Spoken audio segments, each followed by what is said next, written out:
Fala, meus amigos do podcast Vem Pra Consciência. Mais um dia de bate-papo aqui, gostoso, bate-papo sobre consciência, sobre positividade, assuntos realmente relevantes para a sua vida, para a vida das pessoas. Eu sou Eros Escobar, biomédico, palestrante, e um agradecimento especial aqui à Rô Comunica, nossa produtora, ao Conexão ABCD, também ao Dr. Walter Estevão, nosso parceiro aqui. E hoje eu estou recebendo aqui um convidado bem interessante que nós vamos bater um papo sobre várias coisas da vida, né? Sobre alegria, felicidade, sobre família, sobre liderança. Então fica bem atento aí que o bate-papo de hoje vai ser realmente de Vem Pra Consciência. Seja muito bem-vindo ao nosso episódio de hoje. Eu recebo aqui ele que é coach, palestrante, escritor, Afonso Souza. Afonso, gratidão por aceitar o nosso convite, gratidão por estar conosco aqui no podcast Vem Pra Consciência, e é bem bom a gente bater esse papo aqui. Eu é que agradeço, viu, Eros? A gente se encontrar, e eu te falo, o universo conspira a nosso favor, porque eu sonhei, de uma certa forma, estar aqui. Olha só que legal! Porque hoje eu trabalho com a sensibilização e com a ampliação da consciência das pessoas a respeito de si mesmos e também da sua importância e do seu impacto que é no mundo, não é? E quando soube do seu programa, né, do seu podcast, né? Vem Pra Consciência, eu me senti em casa, estou me sentindo em casa. Olha, que porque legal. É um tema que me aprecia demais, né? E eu tenho procurado levar isto para mais gente, viu? E eu, através desses meios de comunicação, a gente poder atender a mais gente sobre a importância de nós ampliarmos a nossa consciência a respeito da nossa presença no mundo e o quanto nós podemos fazer diferença na vida dos outros e na vida do mundo. Que legal, Afonso, muito bom. E eu quero então conhecer, e o nosso público também quer conhecer um pouco da sua história, de onde você veio, né, um pouco da sua trajetória, tanto profissionalmente como da sua vida pessoal, e saber do seu livro, né? Então, olha só que legal, o livro Da Casa de Taipa ao Limiar do Saber, a força transformadora da educação. Olha só que interessante isso. Afonso Cesário de Souza tá aqui, esse é o livro, tá pegando aí? O livro, aqui ó, dá para pegar aqui o livro, inclusive eu ganhei esse livro aqui, gratidão pelo presente, tem até uma dedicatória aqui, gratidão mesmo, é um presente bem bom que eu vou apreciá-lo. Então conta um pouquinho, Afonso, para nós da sua trajetória, da sua vida, até chegar esse momento de você colocar a sua história, toda a sua experiência de vida dentro dessa obra aqui e levar esse conhecimento para as pessoas. Muito bem. Então, esse livro, pessoal, Da Casa de Taipa ao Limiar do Saber, a força transformadora da educação, era um sonho que eu tinha há bastante tempo, né, de colocar no papel, né, e deixar como legado para a minha família, para os líderes, para os pais, para os professores, né, essa questão da ampliação da consciência a respeito da força transformadora da educação e do valor da família para a transformação de um mundo melhor, para a construção de um mundo melhor, né? Então, neste livro, ele trata da minha vida, que nasci numa casa de taipa. Eu acredito também, desculpa só interrompê-lo, porque a transformação de um mundo melhor passando pela valorização da família e da educação.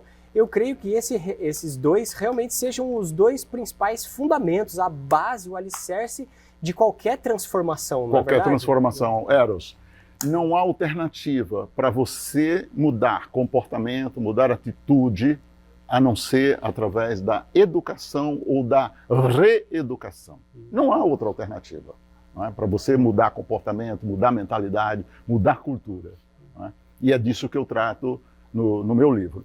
Então, e o meu livro é um caso real, né? Porque eu trato da minha vida, de como escapei de uma vida condenada ao trabalho na roça, porque eu nasci numa casa de taipa, e esta fotografia aqui é da minha casa, onde eu nasci mesmo, né?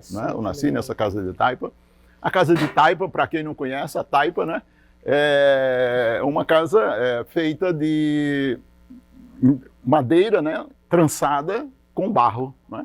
Hoje existem 2 tipos de construção de casas de taipa. Eles chamam de casa de taipa à mão, né, e casa de taipa de pilão, né, de massa de pilão, né? A casa de taipa normal à mão, o pessoal vem, constrói a casa com a madeira, né, trançam e depois eles jogam o barro, né? É por isso que chama casa de taipa à mão, né?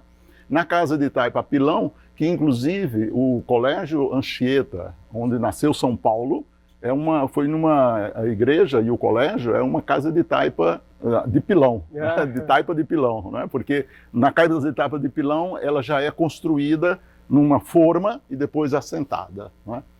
Mas enfim, eu nasci nessa casa de taipa, né? E lá no sítio Tipi, no município de Aurora, no estado do Ceará. Quando eu me apresento por aí, viu, o Eros, eu costumo dizer que eu sou o consultor que vou conduzir esta apresentação aqui, e eu sou do Sul. E eu estava uma vez lá em Porto Alegre, e um gerente disse, de Uruguaiana, Afonso. E eu digo para ele, não, eu sou do sul do Ceará. Sul do Ceará. Né? Porque a minha cidade, Aurora, ela fica no sul do Ceará, eles chamam de o Cariri cearense. Né? E eu nasci nessa casa de taipa, então eu conto como é que eu escapei, então, desta vida condenada ao trabalho na roça para o limiar do saber, graças à força transformadora da educação. O meu pai era um homem semi-analfabeto, né? Mas na mente dele, ele já trabalhava naquela época, ele dizia, lugar de menino não é na roça, lugar de menino é na escola. Né?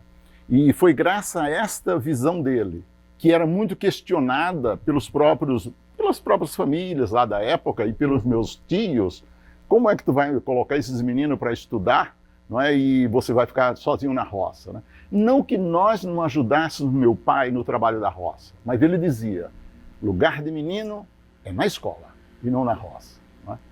Então eu vim para a escola, fazer o primário lá na minha cidade, no sítio, né? Tinha uma capelinha lá, tinha uma escola, né? Eu vim para estudar.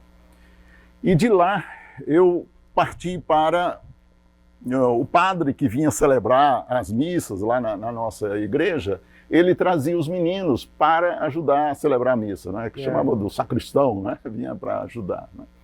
E ele disse, Nozinho, manda o Afonso para a casa paroquial lá em Aurora, né? Para que ele aprenda a ajudar a celebrar a missa, que na época era em latim, para que eu não tenha que trazer meninos, né? Porque ele vinha a cavalo, ou vinha de jipe e assim por diante. Né? E aí foi a primeira grande mudança na minha vida, e que talvez tenha sido a maior, foi sair do sítio, onde nós morávamos numa casa de taipa, e vir para uma casa paroquial, né, uma casa enorme, né, e muito diferente lá de onde eu vivia. Né? E eu estando na casa paroquial, passou os padres salesianos, os salesianos é uma congregação fundada por São João Bosco, que era um sacerdote italiano, e ele cuidava muito, ele chama o pai da juventude, não é? Era um educador por excelência, e ele cuidava sobretudo da educação de jovens carentes. Não é? Então passava na cidade um padre da congregação, vamos chamar assim, buscando meninos de bom comportamento, crianças carentes, para levar para o seminário, para dar a educação, com a perspectiva que essas crianças esse jovem viesse a dar continuidade à obra salesiana, tá certo?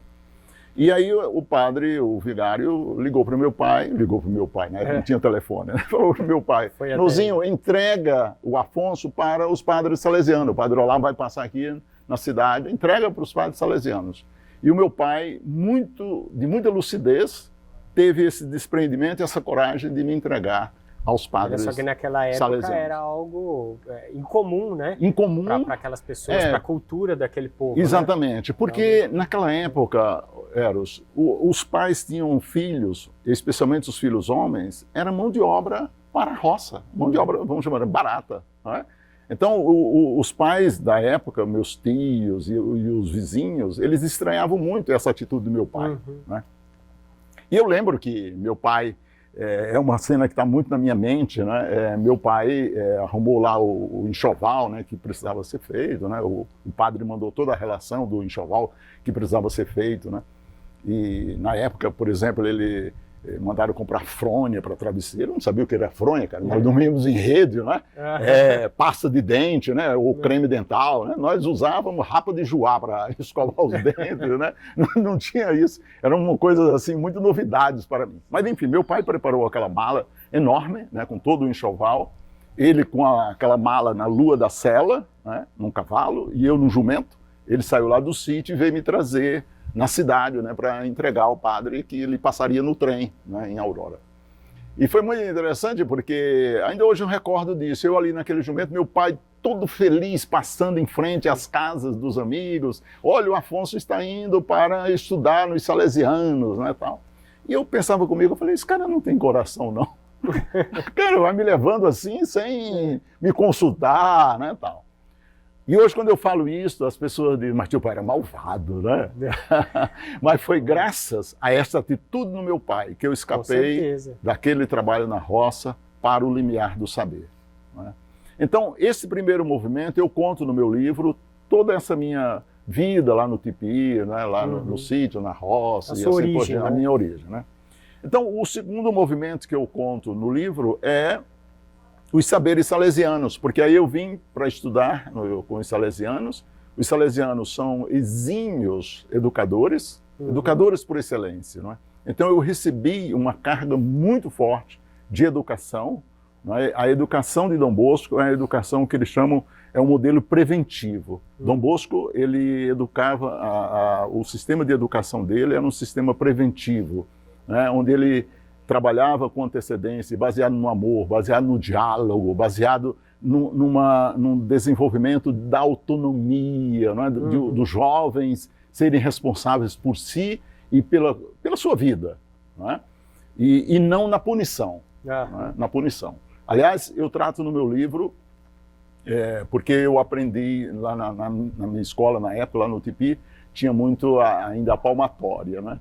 Mas eu digo que eu nunca tomei um bolo de palmatória, né? Nunca tomei um bolo de palmatória. Meu pai dizia, vocês precisam tomar bolo de palmatória em casa para não tomar bolo na escola, né? E isso era uma lição para nós, porque todo dia ele chegava da roça, à noite ele nos reunia e tomava a nossa lição. Então as pessoas até diziam, os filhos do seu Nozinho são muito inteligentes, mas não eram mais inteligentes do que os demais. Nós simplesmente estudávamos e meu pai cobrava de nós a lição.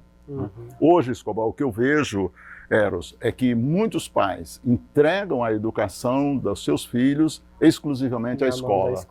A escola. E a educação hoje ela é partilhada e é, sobretudo, familiar. Na verdade, eu vejo isso da seguinte forma. A escola, ela não dá a educação, ela auxilia. Ela auxilia, mas a escola tem a responsabilidade de dar a escolaridade. Perfeito. A educação quem tem que dar é a família, né? Exatamente. A responsabilidade da educação é da família, né? Exatamente. E meu pai era exímio nesse sentido, era um exemplo nesse sentido, né? De cobrar as lições, de a gente estudar. Tanto é que eu nunca levei um bolo na escola. Né? Por quê? Porque meu pai também, eu não lembro dele ter palmatória em casa. Não, ele nos cobrava, a gente repetia e ele incentivava que a gente aprendesse aquele negócio, né? Mas muito bem. Então eu vim para o Colégio Salesiano, então eu fiquei 6, 7 anos, né, internos, né, estudando no Colégio Salesiano. Recebi uma educação muito forte, uma educação baseada primeiro em princípios de educação realmente, uma educação transformadora, né? E porque eu faço uma diferença muito grande, viu, Eros, entre treinamento, entre treinar e educar, não é? Treinar é você colocar a pessoa diante de uma informação e estimular a pessoa a fazer uso desta informação. Quer dizer, como é que se usa uma câmera desta aí, não é? Eu passo a informação e te incentivo e te estimulo a que você faça uso dessa informação a partir e opere esse equipamento. Né? Educar é diferente, né? Educar é ampliar a consciência das pessoas a respeito de sua própria existência, do seu próprio poder. Né? Educar é fazer mais perguntas do que dar respostas. Né? Educar é fazer com que as pessoas sejam responsáveis por si e pela qualidade do seu trabalho. Né? Olha, isso é interessante. Vão pegando o código aí. E olha só que conceito profundo, né? Educar é isso. Quer dizer, não basta... E hoje, o que a gente percebe muito nas escolas, ainda hoje, é que a nossa educação está muito baseada ainda no ensinar...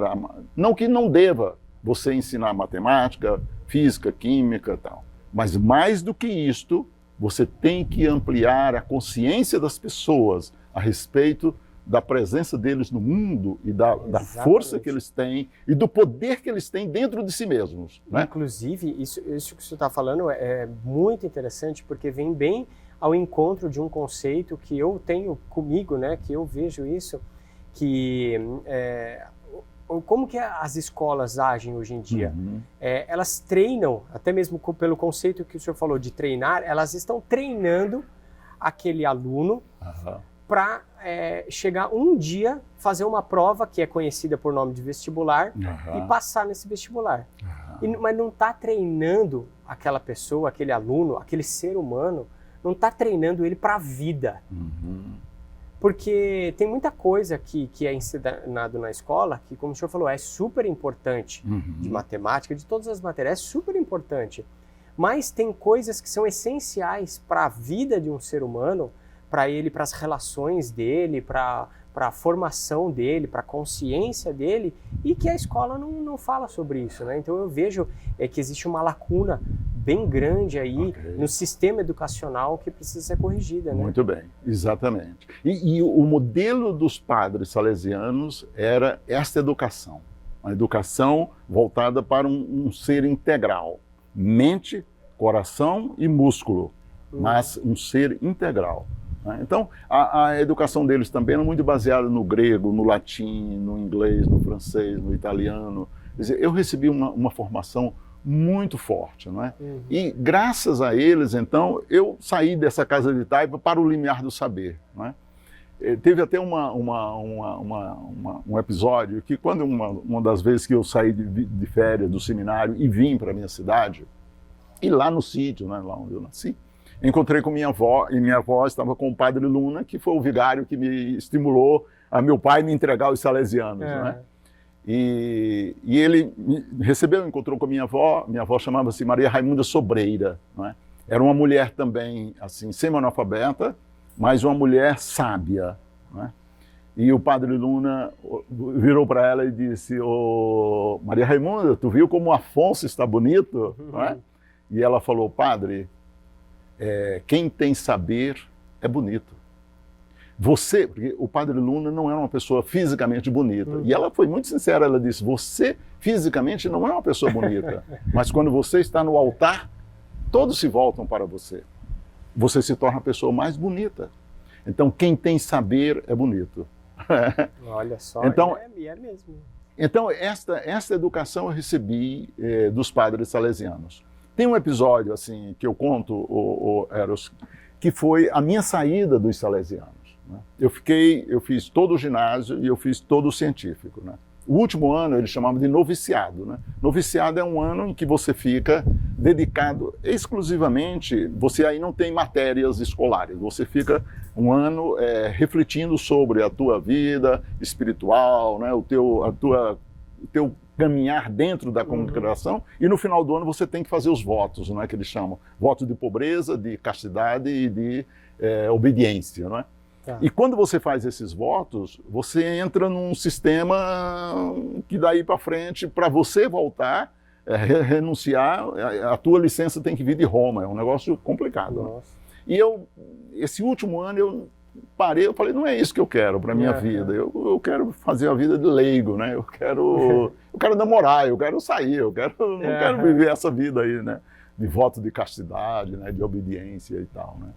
Eu fiquei um ano, então, sofri bastante, né? E eu aprendi que a tristeza emagrece, né? Porque eu emagreci, eu pensava noite e dia, cara, eu não dormia. Porque eu ficava pensando, cara, os padres fizeram todo esse investimento em mim com essa perspectiva que eu desse continuidade à obra salesiana. Meus pais estão lá esperando aquele sonho deles de ter um filho padre e tal, né? E isso me martirizava, cara.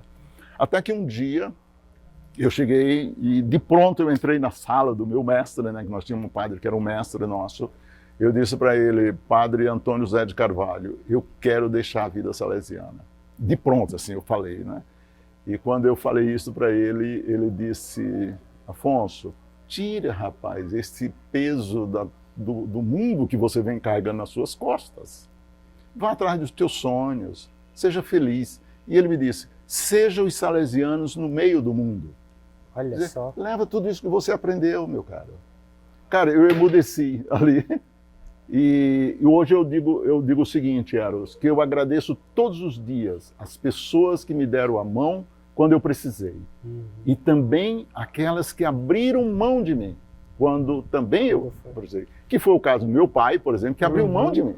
Não é? Foi o caso do padre José Antônio de Carvalho. E que sabedoria na atitude que ele teve, sim, né? Sim, Porque... Nossa Senhora, cara, vai. Não é? E aí eu arrumei minhas malas e voltei, voltei para a minha cidade. E aí eu estou lá em Aurora novamente, em casa, e chegou o padre Luna e disse para mim, o que você está fazendo, Afonso? Eu falei, nada, estou no seminário, não sei fazer nada, né? Primeiro que eu não sabia quanto que custavam as coisas, viu, Eros? Porque eu fiquei lá 10 anos, tudo era dado, oferecido para nós, de graça, né? Porque tudo era pago por eles, né? Eu não sabia quanto custava um café, um sabonete, nada. Tudo eu recebia, a gente recebia por eles, né, lá. Eu aprendi que para você pagar as suas próprias contas, você precisa trabalhar, você precisa ganhar dinheiro, né? E aí ele disse assim, Afonso, então eu estou te convidando para você ser professor lá no ginásio paroquial. Ele tinha acabado de fundar esse colégio lá na minha cidade. E eu disse para ele, mas eu não sei, eu nunca dei aula. E ele disse para mim, rapaz, você que recebeu toda essa educação dos salesianos, isso está por osmose, cara, sabe? Mesmo que você não queira, você está internalizado isso. E eu fui então assumir, eu fiquei 2 anos na minha cidade, eu fui professor de português, e ainda hoje, cara, eu tenho alunos que me reconhecem como tendo sido um diferencial na vida deles. Né? Olha só. Porque tudo aquilo que eu aprendi com eles, eu procurei colocar em prática, rapaz. E aí, no final das contas, hoje você me contou, né, antes da gente começar aqui, que você já treinou diversos líderes, grandes líderes aí a nível Brasil. Já treinou e já não só treinou, como formou diversos líderes, né? Então você faz esse trabalho aí de liderança, de formação de líderes também. Perfeito. O Eros, aí eu saí de Aurora e eu vim para São Paulo. E foi aqui que então eu conto como é que eu chamo esse momento, quer dizer, os sonhos criam o presente. Né? Esse é um quarto movimento na minha vida, que é a minha estada em São Paulo. Eu estou em São Paulo desde 1971. Né? Agora, tu imagina quando você chega em São Paulo, o nordestino, cai nessa cidade, cara, isso aqui é um mundo, né? São Paulo é assustadora, não é assustadora, né? E um dia eu pensei, eu nunca vou aprender a andar nessa cidade, né? Como é que é isso, né? Me remete muito à música Sampa, né? Do Caetano Veloso, onde ele diz, São Paulo é o averso do averso e do averso. E então aqui, cara, eu fui trabalhar no Banco Itaú, né? Entrei como escriturário no Banco Itaú, e eu tenho até uma passagem também, Eros, porque todos esses momentos de mudança na minha vida foi no momentos assim que eu saí do papel de vítima e me coloquei no papel de protagonista, né? Nesse dia, por exemplo, que eu tomo a decisão de, padre, eu quero sair, eu quero deixar a vida salesiana, foi isso. Eu entrei, só para te colocar um exemplo, eu entrei no Banco Itaú, eu entrei como escriturário, né? Eu fazia lá o que eles chamavam de centralização de lançamento, um negócio terrível, cara. Eu nunca trabalhei com soma, né? Eu fazia a centralização de lançamentos, então eu somava 10 vezes, dava 10 10 somas diferentes, 10 resultados diferentes, né? Eu ficava lá somando, pensando na morte da bezerra, enfim, não era aquilo que eu queria para a minha vida, não é? E tem até uma história que eu chegava em casa, né? Minha mãe, na época, minha mãe veio para São Paulo também, e eu chegava em casa às 10 horas, minha mãe dizia, meu filho, onde é que você está até esta hora? Eu dizia, mãe, eu estava na agência procurando diferença, né? Teve até um dia que nós batemos o nosso próprio recorde e nós fomos, então, tomar uma cerveja lá com o gerente do banco, tudo. E eu não tinha carro na época, e uma música, um samba e tal. Quando eu olhei, eram 3 horas da manhã, eu tive que aguardar o primeiro ônibus. E quando eu cheguei em casa às 5 horas da manhã, minha mãe disse, meu filho, por onde você estava até esta hora? E eu falei para ela, mãe, eu estava na agência procurando diferença. Né? E ela olhou para mim e falou, e com esta cara, tu encontraste alguma? Porque era só isso que a gente fazia, não é? Mas um dia, apareceram lá na minha... Eu conto, que eu chamo assim, dançando na chuva no viaduto do chá. Dançando na chuva. Um dia chegaram lá na agência, uns caras de terno, gravata, né, tal, e eu disse para ele, o que vocês fazem? Eles falaram, nós somos orientadores de sistemas. Eu disse para ele, eu quero trabalhar lá com vocês. Como é que eu faço para trabalhar lá nessa área de vocês? Vocês têm que falar com o Campanholo. Eu falei, como é que eu falo com ele? E eles me deram o telefone do Campanholo, eu peguei o telefone e liguei para ele. Eu disse, Campanholo, aqui é o Afonso, eu trabalho na agência 048 LAP, eu quero trabalhar no seu departamento. Aí ele falou, muito bem, Afonso, o que é que você sabe fazer? Eu falei, eu sei fazer centralização de lançamentos. Aí ele falou, ó, vamos desligar e eu vou pensar no teu caso e te ligo. E aí ele ligou para aqueles analistas que estavam lá na agência, né? Por isso que eu digo, e ele disse para eles, olha, observe esse rapaz aí chamado Afonso, se ele servir, vocês me indiquem, se não, já dispensa aí mesmo, né? E por isso que eu digo, Eros, tudo que você fizer, qualquer que seja a tua profissão, qualquer que seja a tua tarefa, qualquer que seja o teu trabalho, faça com gosto, faça com prazer, faça com qualidade, porque as pessoas estão observando. E eles me indicaram, né? E eu fui lá. E quando eu cheguei lá na mesa dele, ele disse, Afonso, o que é que você sabe fazer? Eu falei, eu sei fazer centralização do lançamento, mas não é isso que eu quero para a minha vida. O que eu gosto mesmo é de educar, de ensinar, porque eu fui professor na minha cidade e tal. E ele disse para mim, Afonso, se o teu gerente te liberar, você se considere aqui. Sabe aquele filme Dançando na Chuva? Eu saí correndo no viaduto do chá, feito um maluco, cheguei na agência, falei para o gerente, ô Hernando, eu estive lá conversando com o Campanholo e ele disse que se você me liberasse, eu me considerasse no departamento de organização e métodos do banco. E ele olhou para mim e falou, o que você está fazendo aqui então? Olha só. Por isso que eu digo, cara, para você mudar, quando eu mudei de patamar de vida, foi sempre quando eu tomei a decisão de protagonista, ator e diretor da minha própria existência, né? E é isto que a gente tem e eu defendo, viu, Ero? Porque 10%, no nosso desenvolvimento, as estatísticas mostram que 30% vem do nosso DNA. 30% do nosso DNA. 20% é do ambiente onde nós crescemos. E 50% são das nossas escolhas.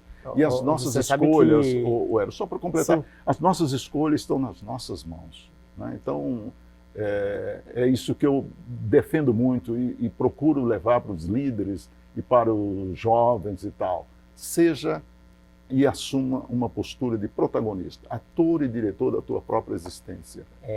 Isso que você está falando é perfeito, porque ele se aplica em qualquer área da nossa vida. Uhum. Eu venho da área da saúde, eu falo sobre saúde, sobre consciência de saúde, de alimentação, e você acredita que existem dados estatísticos, estudos que já mostram e comprovam que na nossa saúde, a mesma estatística que você falou é verdadeira.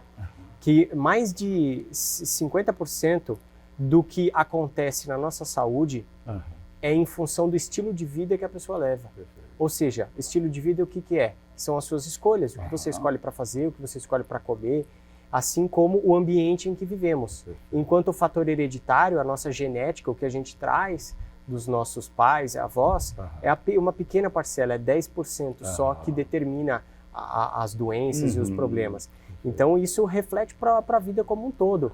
Né? E quando a gente assume esse papel de protagonismo, como você falou, só quem assume o papel de protagonista é aquelas pessoas que realmente abrem, expandem a consciência, não é verdade? Porque ela enxerga, ela sabe, ela tem clareza de quem ela verdadeiramente é, qual é o papel que ela está exercendo aqui nesse mundo, nessa terra, né? Perfeito. E ela sabe que ela está aqui para impactar a sua vida em primeiro lugar e a vida de mais pessoas, né? É isso aí. E, Afonso, eu quero te fazer uma pergunta que é a pergunta principal que eu gosto de fazer sempre para os nossos convidados aqui do podcast. Como o tema central do nosso bate-papo é o Vem para a Consciência, eu quero que você conte aqui para nós qual é a sua percepção, o seu conceito de consciência. O que é a consciência do ser humano e como que a gente pode fazer o movimento para expandir essa consciência, para a gente ser uma pessoa cada dia mais consciente disso que nós estamos falando, de quem nós somos, o que a gente está fazendo nesse mundo. O que você pensa sobre isso? Olha, Eros, acho que tudo o nosso desenvolvimento, o nosso crescimento passa por nós tomarmos consciência. O que é uma pessoa consciente, ou um ser humano consciente? É um ser humano que tem a consciência, a ciência de suas potencialidades, não é? E hoje as estatísticas me mostram que somente 5% das pessoas têm consciência das suas potencialidades. Portanto, deixam de aproveitar muitas oportunidades por não conhecerem quem sou eu, quais são meus pontos fortes, quais são minhas fraquezas, quais são as oportunidades que eu tenho aí pela frente, não é? Então, nesse sentido, Eros, eu acho que o primeiro passo para você ampliar a tua consciência é autoconhecimento, é ampliar o teu autoconhecimento. Quer dizer, é um conhecimento de você mesmo, né? É um conhecimento de você mesmo. Eu sei que não é fácil, né? Foi perguntado para Sócrates qual a coisa mais difícil do mundo. Ele disse, a coisa mais difícil do mundo é conhecer-se a si mesmo. Olha. Aí perguntaram para ele, e qual é a coisa mais fácil do mundo? Aí ele disse, a coisa mais fácil do mundo é dar conselhos. Porque nós somos craques em aconselhar o outro a mudar. Agora, quando nós pensamos em nós, aí as coisas complicam, não é? Mas não há outra alternativa. E ele dizia também, e inclusive está no oráculo de Delfos, na Grécia, né, 500 anos antes de Cristo, conhece a ti mesmo e conhecerás os deuses e o universo. Né? Então, para que nós possamos ampliar a nossa consciência e desenvolver a nossa autoconsciência, começa pelo autoconhecimento. Até pela própria lei hermética, né? A lei da correspondência, que o que está no alto é como o que está embaixo, assim como o que está embaixo é como o que está no alto. É a mesma coisa de dizer que o que está dentro é o que está fora. Exatamente. Assim como o que está fora é o que está dentro. Exatamente. E aí, Eros, assim, de uma maneira bem simples, eu diria, algumas dicas para você ampliar o teu autoconhecimento, o teu autoconhecimento. Primeiro, é fazer testes, por exemplo, de autoconhecimento, né? A internet está cheia de testes aí, ou através de algum analista, algum coach, enfim, mas você procurar conhecer. Quanto mais você se conhece, menos você transfere para o outro problemas que são seus, problemas que são nossos, né? Um terceiro é você desenvolver o hábito de criar um pequeno diário, né? Um pequeno diário.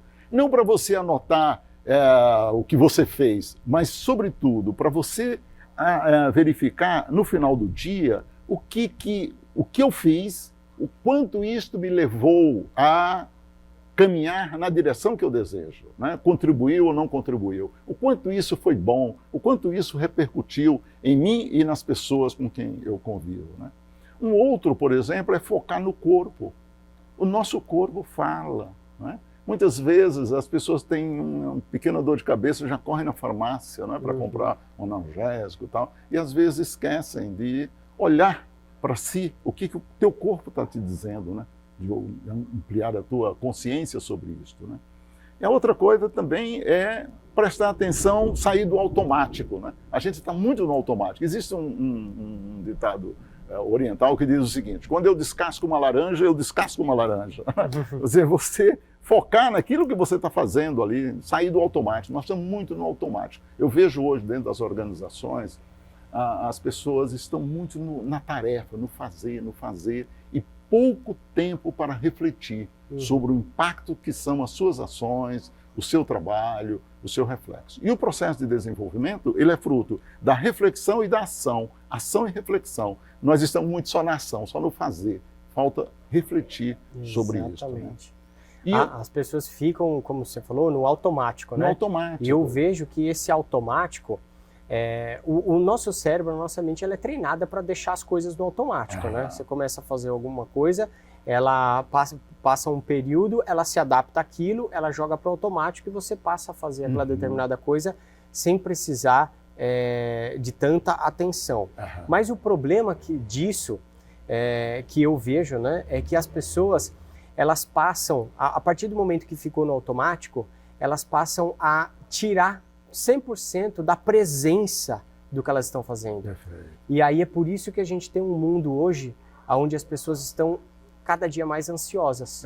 Porque a pessoa está fazendo uma coisa, só que ela está pensando no que vai ser daqui 5 minutos. Perfeito. Ela está pensando no amanhã, Perfeito. ela está pensando no que ela vai fazer a hora que ela acabar aquilo. Então ela não está presente de corpo, mente e alma naquilo que ela está fazendo. Perfeito. Né? E aí fica só nessa coisa da ação, parecendo um robô fazendo, e não tem a reflexão, não é isso? Nós temos pessoas, Eros, que ou estão no passado ou estão no futuro. Né? Então as pessoas vivem, como foi bom, meu Deus, eu era feliz e não sabia, não é tal. Enfim, focado no passado ou muitas vezes focado no futuro. Não é? Os dois te levam a... No passado você fica preocupado que o que aconteceu no passado venha se repetir. Né? Então você se martiriza e você se estressa. Né? E no futuro também, porque você não sabe como é que será o futuro. Né? Então, o grande desafio do ponto de vista de ampliar a tua consciência é você se colocar no presente, que é o único espaço, lugar onde as coisas efetivamente acontecem. Né? Então, focar no presente. O único que é real é o presente, é o aqui e agora. É o aqui e agora. O passado e o futuro não é real. Não é real. O Dalai Lama que dizia, né? Só existe 2 dias no ano que você não pode fazer nada, ontem e amanhã. Né? Onde você pode fazer alguma coisa é hoje. Né? E então, procura fazer bem feito. Né? Um outro pilar que eu trabalho bastante nessa questão de ampliar a consciência, eu já falei um pouco, mas é você assumir o papel de protagonista. Né? E nesse sentido, a primeira coisa que você tem é que evitar culpar as pessoas ou o outro ou o mundo pelo que acontece contigo. Né? E você assumir a responsabilidade pelos teus atos, pelas tuas decisões. Né? Nesse sentido, você precisa separar o que é da tua responsabilidade, o que está na tua responsabilidade e o que não é da tua responsabilidade. Por exemplo, os fenômenos, as circunstâncias da natureza não estão no nosso controle, não tem o que fazer, né? Eu não tenho controle sobre isso. Né? O que eu controlo é a minha reação em relação ao que está acontecendo. Né? Ao que está acontecendo. Né? E outra coisa também importante é você prestar atenção, encarar a crise como oportunidade, cara. A gente encara muito a crise.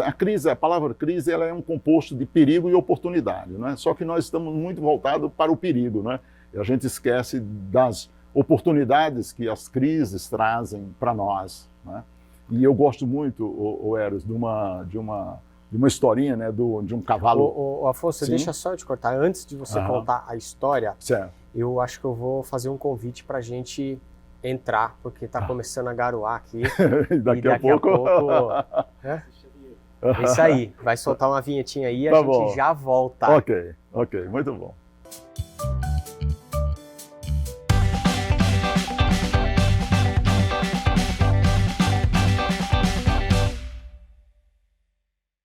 Olha só que incrível, um passe de mágica a gente mudou aqui de cenário, né?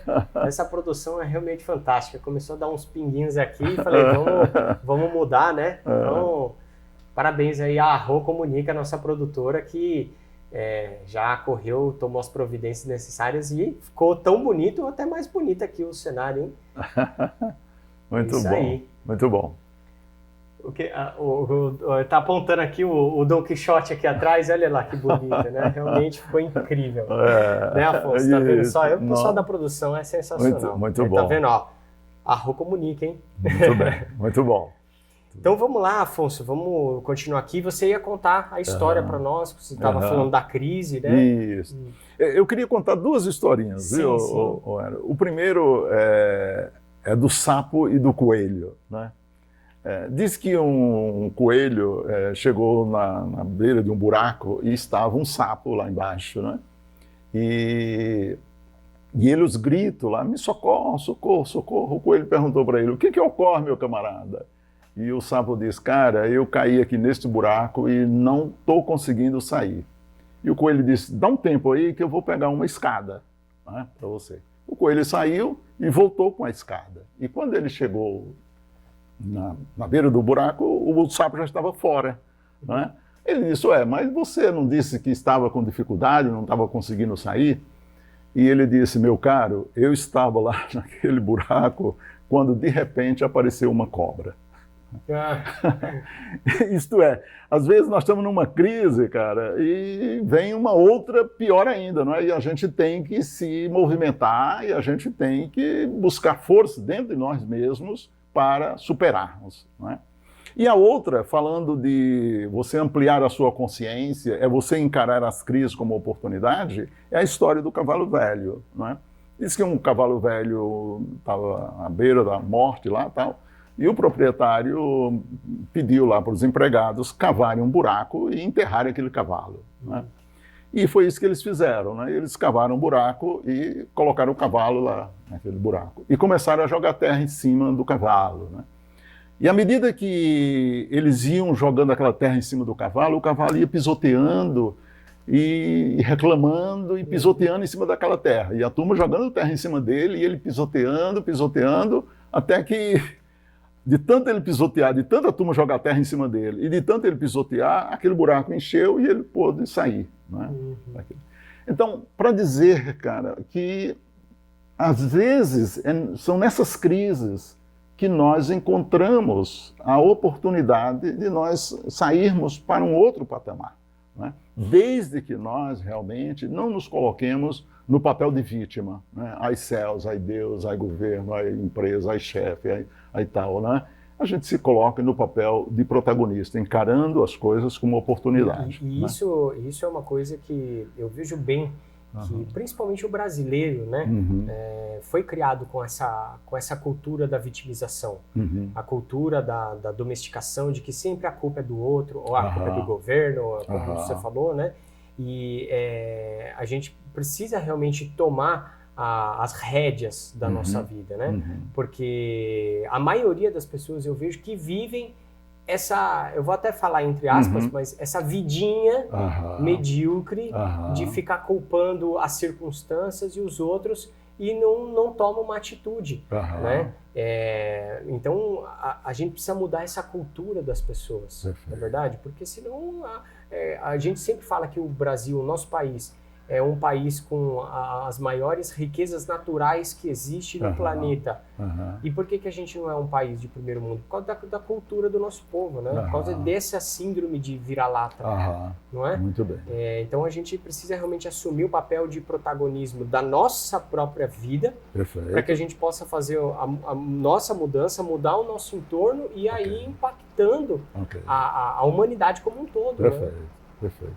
É interessante a gente pensar, né, que futuro nós queremos para nós mesmos, né? Que futuro nós queremos construir para nós mesmos, não é? E pensar que o futuro ele é imprevisível. Nós não sabemos se o futuro será melhor ou pior. O que nós sabemos é que o futuro será diferente. Fazer esse futuro melhor ou pior vai depender de cada um de nós, não é? Então, nesse sentido, eu defendo hoje, o Eros, que nós precisamos prestar mais atenção ao que nós ainda não sabemos em relação ao que nós já sabemos. Então, mais importante talvez do que você está dizendo, bom, eu já tenho 20 anos, por exemplo, de empresa, eu já fiz essa graduação, eu já fiz essa pós-graduação, eu já li esse livro, eu já vi esse vídeo, isso que o Afonso e o Eros estão falando aí, eu já ouvi 300 vezes. Você está olhando para daqui a 2, 3 anos. Como é que vai estar este cenário no qual, este mundo no qual nós vamos estar vivendo? Que novas competências, que novos desafios. E aí, que competências eu preciso começar a desenvolver a partir de hoje para que eu possa estar aproveitando deste futuro que está sendo reservado para nós? Não é? por conta própria. Então, nesse sentido, hoje eu estou defendendo muito mais, e eu estou falando muito mais, Eros, nos meus programas de treinamento com os líderes, estão fazendo muito mais de autodesenvolvimento do que de desenvolvimento. Quer dizer, cada um é responsável pela sua própria carreira, cada um é responsável pela sua própria vida. Então, você buscar o teu próprio desenvolvimento por conta própria. As empresas, por exemplo, têm o papel e a obrigação de proporcionar treinamento, formação para os seus líderes, para os seus funcionários. Mas ninguém aprende por ninguém. Só você é responsável pela sua própria aprendizagem, pelo seu próprio crescimento, pelo seu próprio desenvolvimento. Então, nesse sentido, o futuro, as empresas, os profissionais que farão sucesso no futuro, serão aqueles profissionais que estiverem melhor preparados, não é? Hoje, muitas vezes, dentro das organizações, o pessoal está cobrando muito planos de carreira. Né? E é importante que as organizações tenham os seus planos de carreira. Mas hoje o que eu estou defendendo são os planos de oportunidade. E as oportunidades surgem e vão ocupar essas oportunidades quem estiver melhor preparado. Não é? Então, melhor capacitado. Então, você buscar o teu autodesenvolvimento, ampliar o teu autoconhecimento, ampliar o teu autoconhecimento, não é? E eu gosto muito também, de celebrar. Nós precisamos celebrar mais. Eu percebo que dentro das organizações hoje, as pessoas celebram muito pouco, viu? Tem metas estratosféricas, metas duríssimas. E muitas vezes o líder consegue aquela meta com a sua equipe e não celebram. Nós precisamos celebrar mais.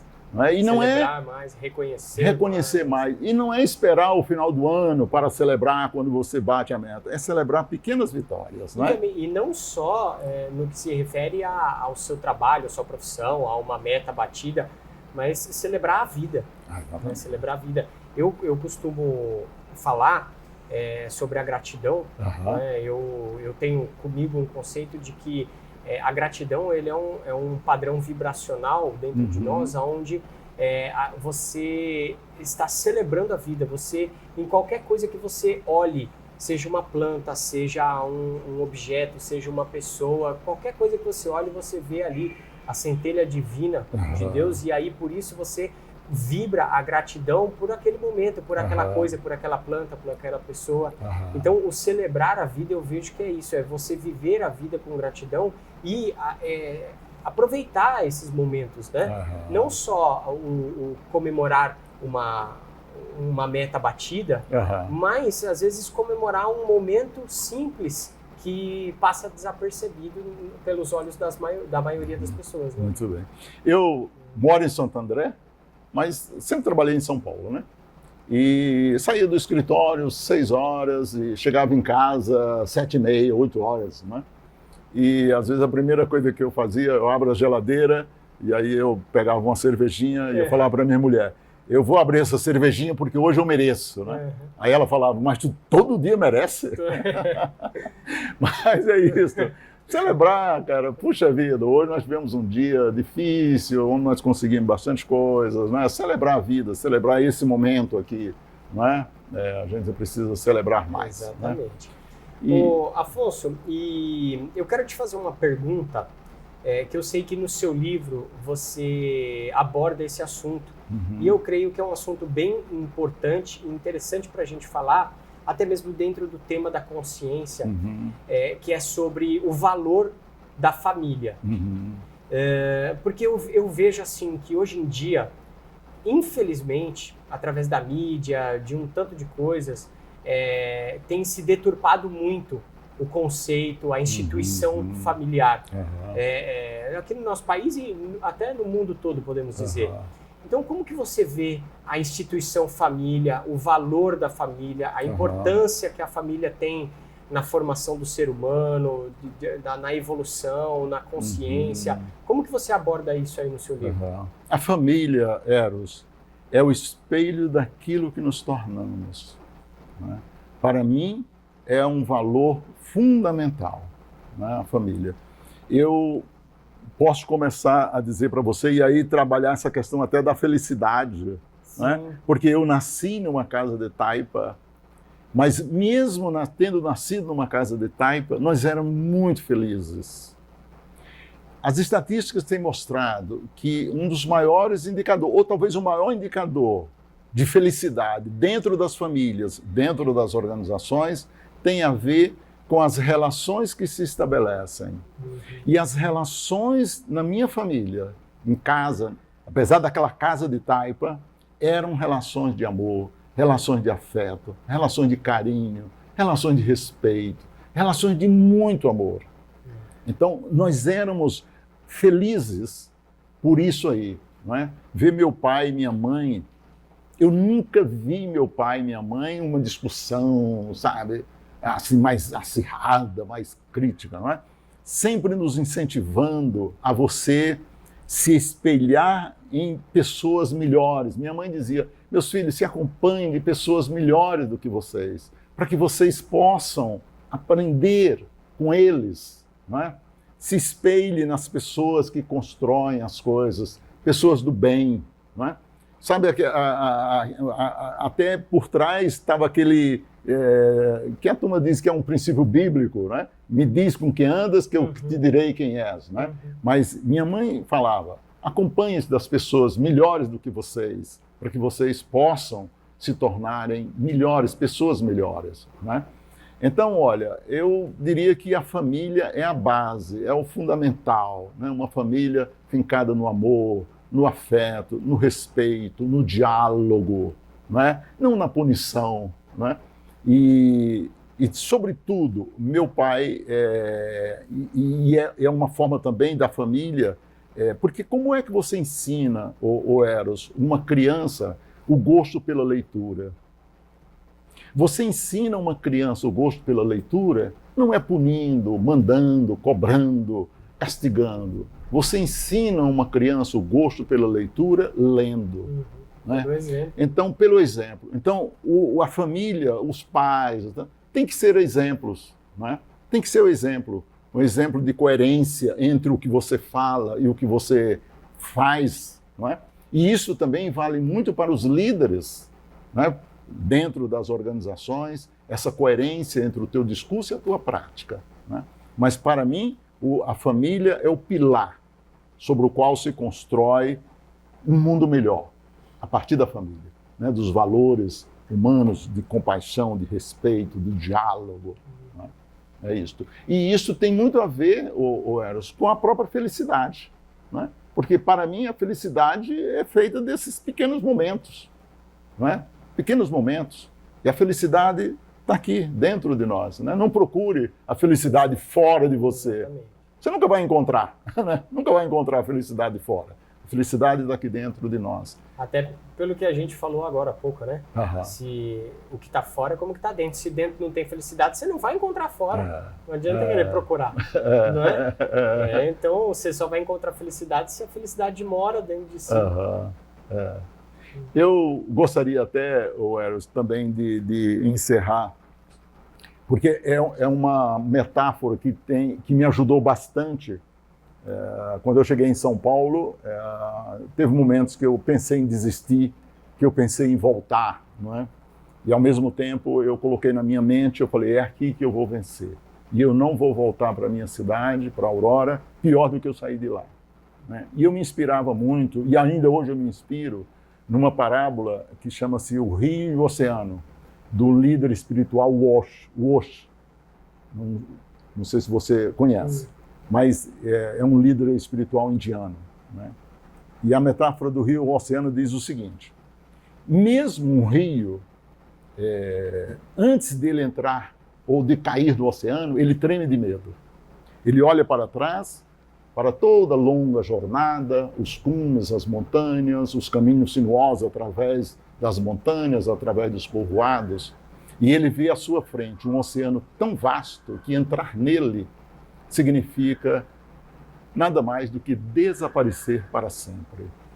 Mas não há outra alternativa. Quer dizer, o rio não pode voltar. Ninguém pode voltar. Voltar é impossível na existência. Você só pode ir em frente. O rio precisa arriscar e entrar no oceano. E somente que ele entra no oceano, o medo desaparece. Porque tão somente ele saberá que não se trata de desaparecer, mas tornar-se oceano. Por um lado, é desaparecimento, por outro, é renascimento. Assim somos nós. Só podemos ir em frente e arriscar. Se eu tivesse que deixar uma mensagem, a minha mensagem seria esta: avance firme, torne-se oceano. Olha só, que bonito. Bonito, muito bom. Gratidão, Afonso. Gratidão. A gente está chegando aí ao fim do nosso bate-papo. Como eu sempre falo, não canso de dizer, passa rápido o bate-papo aqui no podcast, porque é tão gostoso. Principalmente o assunto que a gente fala, né? Todos esses assuntos de consciência. Então passa muito rápido, mas, Afonso, gratidão pela sua presença aqui, por trazer toda a sua bagagem, seu conhecimento, sua experiência, toda essa sua linda história que está aqui no livro, mais uma vez, ó, Da Casa de Taipa ao Limiar do Saber, a força transformadora da educação. Então, gratidão mesmo. E eu quero que você deixe aí os seus contatos. Deixe os seus contatos. Como que as pessoas te acham? Quem quiser uma palestra contigo ou alguma consultoria, que você também faz consultorias, sim. Treinamento de líderes e tal, trabalho de coach. Deixe os seus contatos, rede social. Quem quiser adquirir o seu livro, como é que faz também? Perfeito. Então, quem quiser adquirir o meu livro, através do meu WhatsApp, que é 11 99102 3612. Né? Eu tenho também o Instagram, @afonso.csouza. Né? E eu também tenho um canal no YouTube, Afonso Souza Liderança, né? Tem um canal no YouTube. E o meu Facebook é Afonso Souza. Então, tá aí. Mas, sobretudo, quem quiser me seguir aí no Instagram, lá você vai ter a bio e você se te remete... No Instagram, acha o resto. Os links para as minhas palestras, para o livro, para o podcast, eu também tenho alguns lá, enfim. Que legal, tá bom. Que legal. Tá certo, Afonso. Então, gratidão. Espero que em breve nós possamos repetir aí, falar de mais coisas, porque eu sei que tem um tanto de assuntos mais aí, né? Que a gente poderia falar aqui, mas aí já fica o convite para uma próxima aí, tá bom? Muito bom. Eu que agradeço muito, viu, Ero? Foi um prazer. Gratidão, que bom. O prazer é nosso aqui. E gratidão a você que está aqui nos acompanhando no podcast Vem Pra Consciência. Mais um episódio incrível aqui, cheio de coisas positivas, de informação, de conhecimento e, acima de tudo, de sabedoria. Então, fica sempre ligado. Toda segunda-feira tem um episódio novo do nosso podcast. Um agradecimento especial ao Conexão ABCD, a nossa produtora aqui, a Rô Comunica. Segue lá no Instagram, Conexão ABCD, a Rô Comunica e eros.escobar. Beleza? Eu sou Eros Escobar, biomédico, palestrante. Não esquece de dar o seu like aqui no nosso vídeo, de compartilhar, de deixar seus comentários. Isso ajuda muito aqui a gente levar esse nosso podcast e esse nível de consciência e de informação para mais e mais pessoas. Legal? Então valeu, até o próximo episódio. E aí a gente faz assim aqui, ó, Afonso, vem aqui do lado aqui, ó, junto, ó. Vem pra consciência. Valeu!